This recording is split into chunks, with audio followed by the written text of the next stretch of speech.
अस्सलाम वालेकुम और टिमी टॉक्स क्रिकेट के साथ एक दफ़ा फिर और आज ख़ास तौर पे दो अमेजिंग टेस्ट मैचेस ख़त्म हुए चौथे दिन। एक इंडिया में एक ऑस्ट्रेलिया में और एक हिस्ट्री एक तरीके से आज रकम हुई है।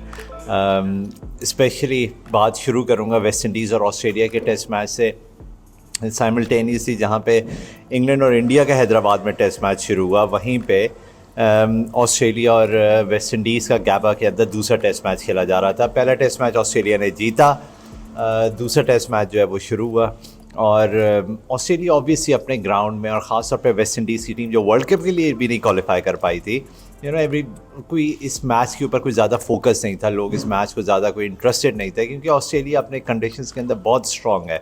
और ये हमें पता है उन्होंने पाकिस्तान के साथ जिस तरीके से खेला, एक तरफ से पाकिस्तान को उन्होंने वाइट वॉच किया। हर टीम ने दुनिया की स्ट्रगल किया रिसेंट पास में। इवन बस इंडिया एक ऐसी टीम है जिसने वहाँ पे जाके ऑस्ट्रेलिया में जीता, ऑस्ट्रेलिया को फाइट दी और ऑस्ट्रेलिया को अंडर प्रेशर किया। और लेकिन अदरवाइज़ ख़ास तौर पे वेस्ट इंडीज़ जहाँ पे इतना डिक्लाइन है क्रिकेट के अंदर और उनसे कोई ऐसी एक्सपेक्टेशंस नहीं थी, लेकिन एक प्लेयर के बारे में उसके बारे में बात हो रही थी। एक वेस्ट इंडीज़ की क्रिकेट हमेशा से मशहूर रही एक फ्लेयर के it's all about their flair, उनका स्वैग, उनके टैलेंट, उनकी रॉ पेस, फास्ट बॉलर्स की काली आंधी के नाम से उनकी फास्ट बॉलिंग अटैक मशहूर होता था और वो लिटरली बैट्समैनों को डरा के आउट करते थे। और बहुत अरसे बाद एक बॉलर की इस टूर पे आने से पहले बात शुरू हुई, ब्रायन लारा ने उसकी बात की, उनके चीफ एग्जीक्यूटिव जो कि इंग्लैंड से हैं, वेस्ट इंडीज़ क्रिकेट बोर्ड के, उन्होंने उसके बारे में बात की। शमार जोसेफ जो कि एक सिक्योरिटी गार्ड था, उसकी एक बड़ी इंस्पिरेशनल स्टोरी है उस लड़के की। क्रिकेट का शौक़ था, सिक्योरिटी गार्ड था, एक छोटे से गाँव में रहता था, दूर ट्रैवल करके अपनी जॉब करता था अपने घर वालों के अखराजात पूरे करने के लिए, लेकिन eight the same time cricket भी खेलता था। और फिर उसने ये रिस्क लिया, उसने अपनी जॉब छोड़ी सिक्योरिटी गार्ड की, उसने क्रिकेट को प्रॉपर खेलना शुरू किया, उसे फ़र्स्ट क्लास मिली और पहले साल में जब उसने फ़र्स्ट क्लास क्रिकेट खेली उसकी सिलेक्शन हो गई वेस्ट इंडीज़ की टीम में, क्योंकि ही वाज सो गुड। उसका जो रॉ पेस है that is what really attracted all the selectors. और जितने भी बड़े एक्स वेस्ट इंडियन प्लेयर्स हैं उनकी एकदम उसके ऊपर नज़र पड़ी। और हमें पता है कि कैरेबियन आइलैंड से ख़ास तौर पे Afro Caribbeans are genetically very fit, तो फिटनेस की ऐसा उन लोगों को कभी भी प्रॉब्लम्स नहीं होती। और इसी तरीके से Shamar Joseph, it was all about him. Alzarri Joseph and Shamar Joseph. Alzarri हमें पता है कि बहुत अरसे से खेल रहे हैं वेस्ट इंडीज़ के लिए और तीनों फॉर्मेट खेलते हैं, IPL भी खेलते हैं वो। और वो एक तरह से मैच्योर हो गए, वो भी जब आए थे बड़े रॉ थे, लेकिन उनकी पेस बड़ी कंसिस्टेंट रही, उनको इंजरी कंसर्न्स भी हुए। लेकिन what a test match at Gabba. मतलब आप यकीन करेंगे कल एक तरफ इंडिया और इंग्लैंड का मैच चल रहा था, दूसरी तरफ ऑस्ट्रेलिया और वेस्ट इंडीज़ का। तो आखिर में ऑस्ट्रेलिया और वेस्ट इंडीज़ का मैच में देख रहा था क्योंकि वेस्ट इंडीज़ ने 27 साल बाद ऑस्ट्रेलिया को ऑस्ट्रेलिया के अंदर हराया। लास्ट टाइम जब हराया था उसमें ब्रायन लारा ने 100 किया था, वो कमेंट्री कर रहे थे उस मैच में, कल के मैच में। और जो उनके जज्बात थे, जो उनकी आवाज़ में खुशी थी, एक वेस्ट इंडीज़ की क्रिकेट को जो कि बिल्कुल ऑलमोस्ट ख़त्म हो चुकी है, और वहाँ पे उनकी एक इनएक्सपीरियंस टीम वेस्ट इंडीज़ जाती है जो कि हाउस होल्ड नेम भी नहीं है। मतलब आप सोचें कि वेस्ट इंडीज़ के प्लेयर्स का नाम लोगों की ज़बान पे होता था, अब इक्का दुक्का प्लेयर का पता है, बाकी किसी का पता भी नहीं है। और वो एक यंग इनएक्सपीरियंस टीम, जिस लड़के ने डेब्यू किया उसने परफॉर्म किया। इस मैच के अंदर केविन सिंक्लेयर ने डेब्यू किया, उन्होंने 50 किया डेब्यू पे, फिर उन्होंने विकेट भी ली। इसी तरह उन्होंने 2 मैचों के अंदर शमार जोसेफ ने 17 विकेटें हासिल की 2 टेस्ट मैचेस के अंदर, और वेस्ट इंडीज़ को उन्होंने एक तारीख़ी जीत दिलाई गैबा ब्रिस्बेन के अंदर आफ्टर 27 ईयर्स। मतलब इट्स जस्ट एब्सोल्युटली अमेजिंग। वो स्पेल देखने वाला है, 7 खिलाड़ियों को आउट किया, 7 का दिन था कल। वहाँ पे इंडिया में भी 7 आउट किए टॉम हार्टली ने, और यहाँ पे भी ऐसे ही हुआ कि शमार जोसेफ ने जो है वो 7 आउट किया और वेस्ट इंडीज़ को जिताया। आई होप कि इससे वेस्ट इंडीज़ की क्रिकेट दोबारा उठे, एक इंस्पिरेशन आए यंगस्टर्स के अंदर, उनकी क्रिकेट का सिस्टम बेहतर हो और उनकी इस तरह की परफॉर्मेंसेस आती रहें। और मेरे ख्याल में मैं इस चीज़ को मैं बिल्कुल इस चीज़ पे यकीन नहीं करता कि how can West Indies not play in the World Cup. ये जो क्वालिफाइंग का सिस्टम है, there has to be a qualifying system for associate countries which I can understand, लेकिन एक टेस्ट प्लेइंग नेशन वो भी वेस्ट इंडीज़ जो कि डिक्लाइन के अंदर है, जब आप उनको वर्ल्ड कप के लिए क्वालिफाइंग राउंड खिलाते हैं और and they could not qualify, एक तो वो फ्लेयर हट जाता है वर्ल्ड कप से, क्योंकि West Indies bring some glamour some flair into it, कोई ना कोई उनका टैलेंट सामने आता है। और फिर उसके बाद एक मुल्क ने 3 दफ़ा क्रिकेट का वर्ल्ड कप जीता हो और एक उनकी एक हिस्ट्री रही, उन्होंने क्रिकेट की हिस्ट्री के अंदर उनका नाम है, उनके प्लेयर्स का नाम है और उन्होंने कॉन्कर किया हो क्रिकेट को दुनिया में, बेशक till 90s, from 70s all the way till 90s। तो आप उस टीम को, बल्कि यहाँ पे इंटरनेशनल क्रिकेट काउंसिल का काम बनता है कि वो उस बोर्ड को एक डायरेक्शन दे, उसको एक तरह से हार्नेस करे और उसको सही डायरेक्शन पे लेके जाए और उनके अंदर से टैलेंट वापस लेके आए, उनकी जो भी कंसर्न्स हैं उसको देखे। This is the responsibility of ICC, but ICC sadly is just a dummy body and you know nothing can be done about that. लोग वहाँ पे बैठते हैं, हैवी तनख्वाहें ले रहे हैं, नालायक तरीन लोग वहाँ पे बैठ के काम कर रहे होते हैं, वसीम खान जैसे। सो आप क्या कर सकते हैं, फिर इसी तरीके से होता है। Anyways, coming on to India versus England. I mean, again, India was favorite. We knew after the first innings. मैंने अपना पहले दिन का जब किया तो मैंने यही बात की, जब मैंने वीडियो किया कि मैंने कहा कि इंडिया यही कोशिश करेगा कि उन्होंने इंग्लैंड को 246 पे ऑल आउट किया पहले दिन, और वो क्या करेंगे कि वो उनकी कोशिश यही होगी कि एक लंबी पहली इनिंग की लीड लें और उसके बाद इंग्लैंड को इनिंग डिफीट दें और उनको चौथी इनिंग में बैटिंग ना करनी पड़े, क्योंकि इंडिया के अंदर जहाँ पे बॉल पहले दिन से इतना टर्न हो रहा है, वहाँ पे आपको चौथी इनिंग में कोई भी टीम बैटिंग करेगी उसको प्रॉब्लम होगी, बेशक वो इंडिया ही क्यों ना हो। इंग्लैंड को जो सबसे बड़ा डिसएडवांटेज था वो ये था कि उनके जो स्पिन अटैक है वो बहुत ही इनएक्सपीरियंस है। इवन जो उनके सबसे एक्सपीरियंस बॉलर हैं जैक लीच, वो इंजरी से वापस आ रहे थे और फिर उनकी नी के अंदर कोई इंजरी हो गई मैच के दौरान। So it was all over, it was very evident कि India will win this test match. ख़ास तौर पे 246 पे ऑल आउट करके इंडिया ने 190 रन की लीड ली और 190 का डेफिसिट जो है वो इंग्लैंड को उतारना था और उसके बाद फिर उन्होंने इंडिया को लीड देनी थी चौथी बैटिंग में बैटिंग कराने के लिए।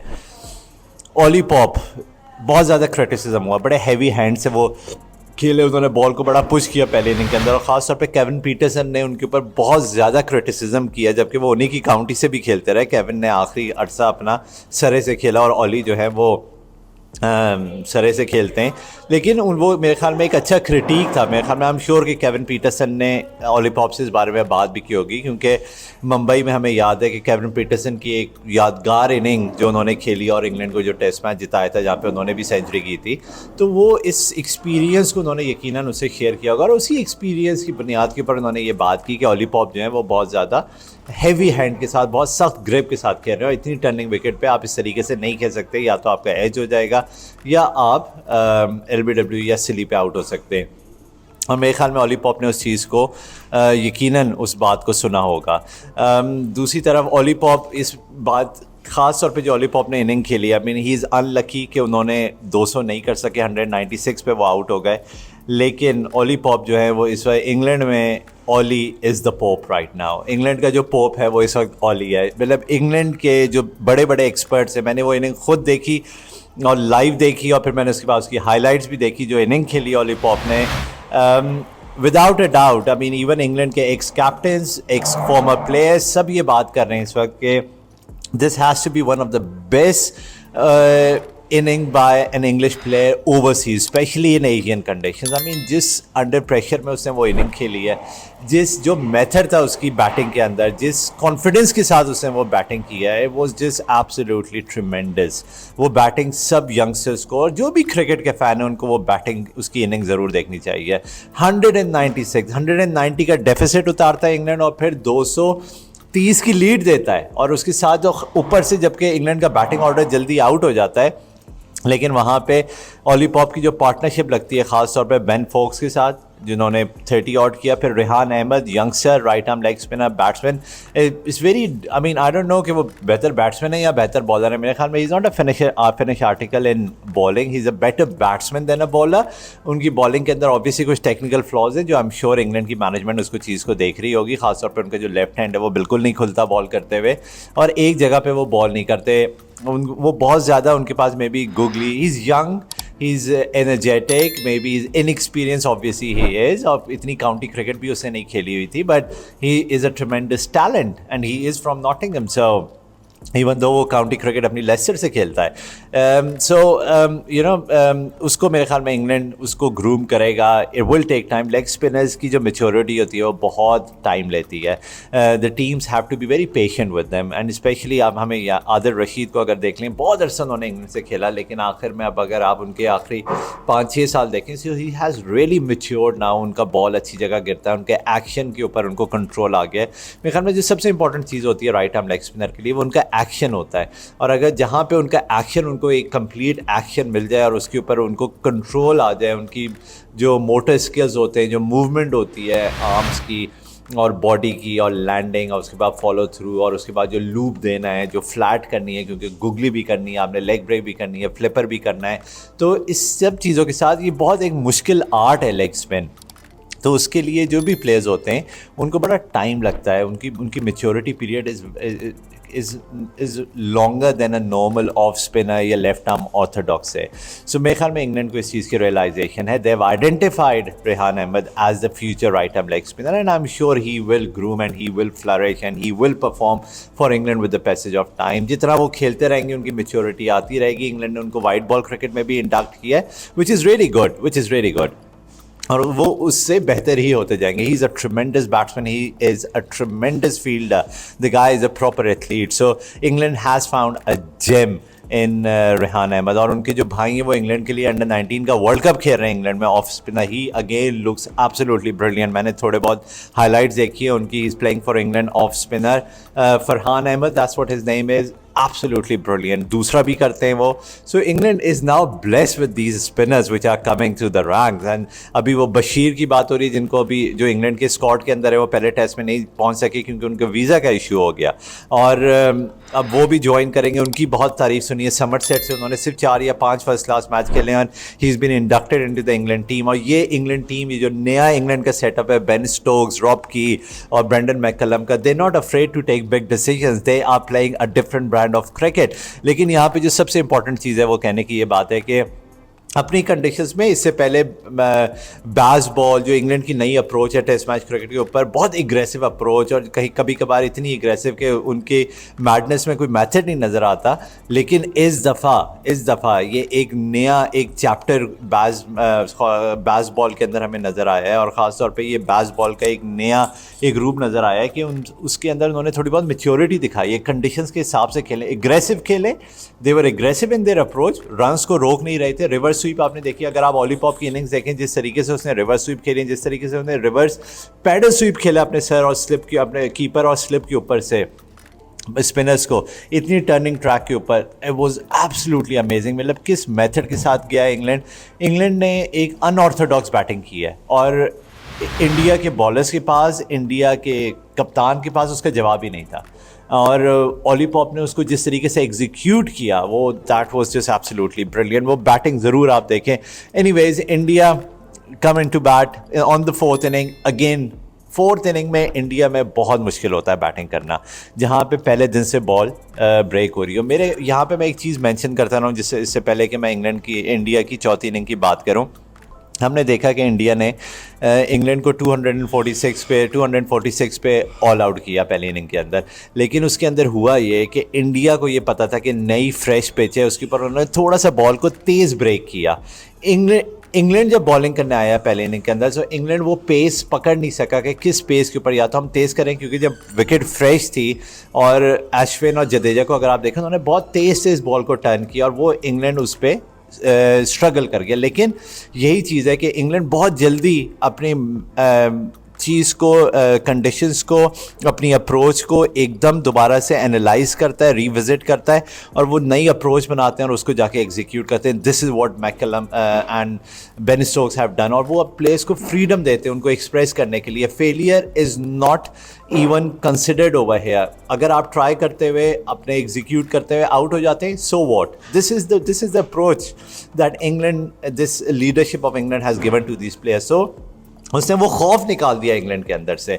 और फिर हमने वही चीज़ देखी कि इंग्लैंड ने पहली इनिंग के अंदर वो पेस और वो लेंथ नहीं पकड़ सके. हार्टली टॉम जो अपना पहला टेस्ट मैच खेल रहे हैं, उन्होंने पहली इनिंग के अंदर इवन दो आउट किए. रेहान अगेन, जिसका मैंने कहा, जैक लीच के अनफिट होने से प्रॉब्लम हुई इंग्लैंड को, और वहाँ पे जो रूट को लंबे बॉल करने पड़े, उन्होंने पहले इनिंग में 4 आउट भी किए.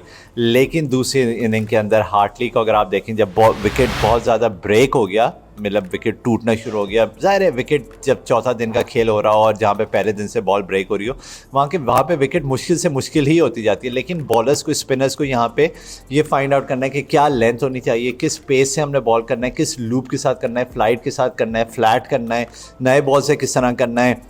ये मैं स्पिनर्स की बात कर रहा हूँ. बॉल पुराना हो जाए तो किस तरीके से करना है, रफ पे बॉल करना है, अंदर बॉल करना है. ये बहुत सी वेरिएशंस होती हैं जो टीम के जो बॉलर्स होते हैं वो उनको ये फाइंड आउट करना पड़ता है. और ख़ास तौर पे आजकल की क्रिकेट के अंदर जिस तरीके से सपोर्टिंग स्टाफ जाता है टीम के साथ, तो ये सारी इन्फॉर्मेशन उनको पास ऑन हो रही होती है. लेकिन अगेन बॉलर्स ने जाके एग्जीक्यूट करना होता है. और टॉम जो अपना डेब्यू कर रहे हैं, पहले ही मैच के अंदर उन्होंने दूसरी इनिंग में 7 आउट किया और इंडिया को उन्होंने ऑल आउट किया. 231, India got all out for 202. So 28 run से ये मैच इंग्लैंड ने पहला जीता. 190 के डेफिसिट के बाद इंग्लैंड की टीम वापस आती है और ये टेस्ट मैच जीतती है. This is what Bazball cricket है. This is what new English cricket है. This is what England cricket जो है वो इस तरीके से प्लेयर्स, लोगों को, फैंस को दोबारा क्रिकेट की तरफ हुक कर रही है. India is going to come back hard. Virat, I don't know when will he be coming back and joining the team again. Hopefully he will be back for the second test match. It's a 5-match series, a long series, but it's a good start for England. Especially जिस तरीके से England ने ये match में पहली inning में इतनी लंबी लीड इंडिया ने ली, उसके डेफिसिट 190 का उतारता है, फिर 230 की लीड देता है और फिर आके उनका यंग डेब्यूटेंट 7 आउट करता है. उनका main spinner Jack Leach is unfit. Rehan से इतने अच्छे बॉल नहीं गिर रहे थे.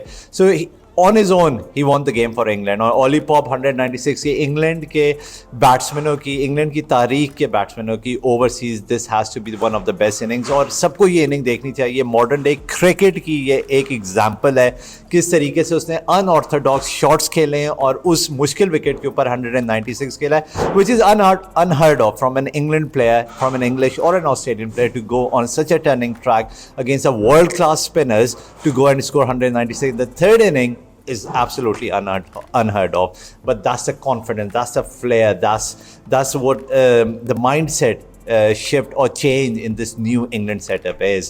So England again playing as usual, very entertaining, very interesting, very attractive cricket. और इंग्लैंड अपने फैंस जो है वो बढ़ाता जा रहा है दुनिया भर में. लोग दुनिया भर में इंग्लैंड की इस टेस्ट टीम को खेलता हुआ देखना चाहते हैं. एंड आई एम श्योर आप लोगों ने टेस्ट मैच बड़ा इन्जॉय किया होगा. Congratulations to West Indies, congratulations to England. Australia और वेस्ट इंडीज़ की सीरीज़ 2 टेस्ट मैचेस की थी, बराबर हो गई, लेकिन ऑस्ट्रेलिया ने रिटेन किया उसको. At the same time England now going to the second test match with 1-0 up. And I'll be covering the second test match as well. This England team is really, really exciting. Thank you for tuning in to Timmy Talks Cricket.